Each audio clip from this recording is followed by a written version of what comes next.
এখানে সকার খেলা হচ্ছে। এটা এক ধরনের ফুল, কি নাম জানি না, কেউ জানলে কাইন্ডলি বলবেন। আর এখানে মনে হচ্ছে কোনো ভিআইপি লোকের হেলিকপ্টার যাচ্ছে। আজকের দিনটা ক্লাউডি ছিল। এদেশে বিভিন্ন ধরনের ফুল রয়েছে, প্রচুর পরিমাণে ফুল হয় আমেরিকাতে। আর আমি এখানে রান্না করে নিচ্ছি। রান্নাতে সবসময় তেল কম দেওয়ার চেষ্টা করি, আর বিফ থেকে যতটা সম্ভব তেল কমিয়ে ফেলার চেষ্টা করি। আর আগে তো পুরাটাই তেল একদম ফেলে দিতাম, কিন্তু ইদানিং একটু রেখে রেখে দিচ্ছি, কারণ অ্যানিম্যাল ফ্যাট হচ্ছে মানুষের জন্য অনেক উপকারী।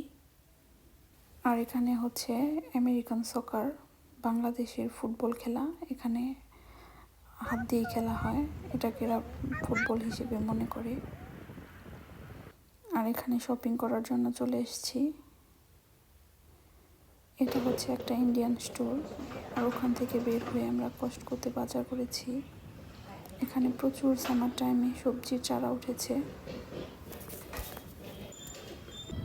যদিও গাছগুলোর দাম অনেক।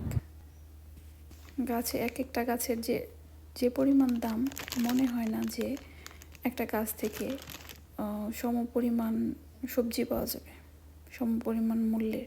তারপরও মানুষ এখানে গাছ লাগায় শখের জন্য। নিজ হাতে লাগানো গাছ দেখতে অন্যরকমের প্রশান্তি কাজ করে। আমিও কম বেশি গাছ লাগাই, ঘুম থেকে ওঠার পরই চলে যাই আগে গার্ডেনে। যদিও আমার গার্ডেনে তেমন কোনো সবজি বা তেমন কোনো গাছ নেই, হয় না। আমি আসলে ফার্স্ট টাইম গার্ডেন করছি এখানে।